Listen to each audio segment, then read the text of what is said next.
His days shall be 120 years.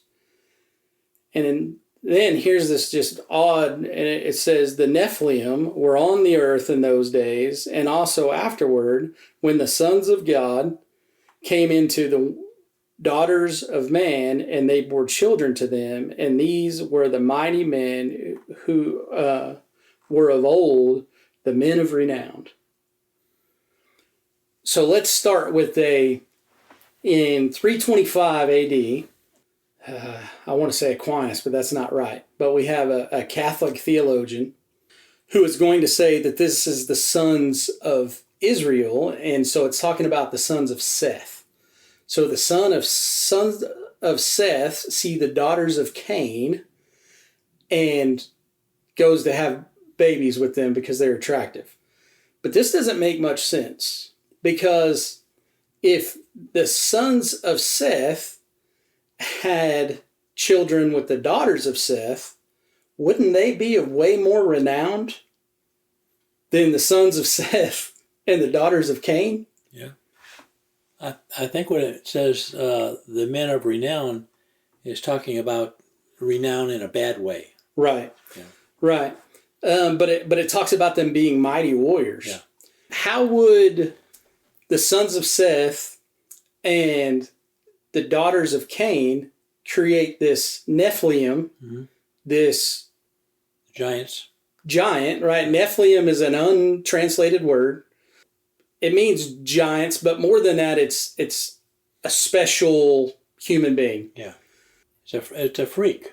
Yeah, why did they create it? How could they create a special human being, but then the two godly sons of Seth, daughters of Seth, not create? That doesn't make any sense. Some special human being. So because they're all human biologically. Yeah. But they just have a different moral track, versus the good line versus the evil line. But they're all physically the same. So today it just doesn't make sense, because if you look and you have two moral human beings that get together and make a baby, that baby isn't any better or worse than the two immoral person that gets together, or the moral and immoral person that get together, right? They don't create some special human being. No, those babies from both sides start out with a blank slate, and then the parents teach them the way that they want them to go.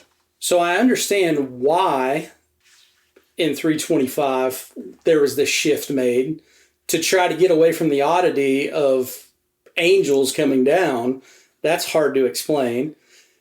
So let's try to explain it by Seth, good guy, Cain, bad guy. But a natural explanation. Yes, and it just doesn't make sense. Right. So the other explanation then is these are actual angels, and they were rulers of the spiritual world, and now they're going to come down into the terrestrial world just like the Nahash did, and now they're going to make babies for themselves.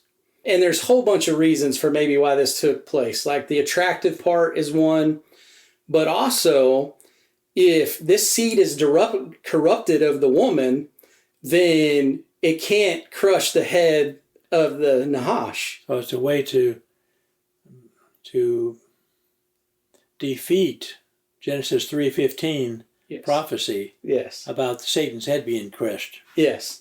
So it's once again a way of this battlefield that's taking place in the spiritual world ending up in the terrestrial world. And if right now you're going, okay, these two guys are crazy, why are we even talking about this? This has nothing to do with anything.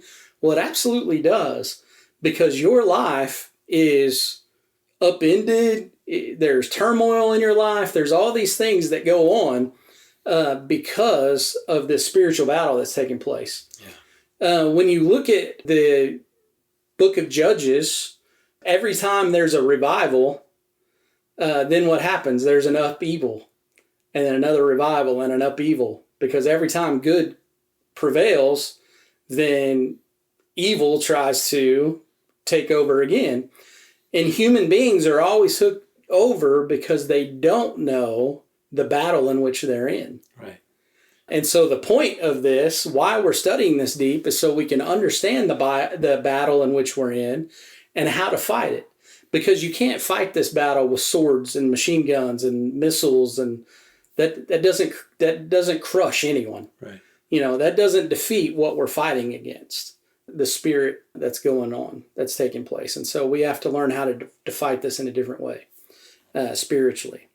But first, we have to know what we're fighting and why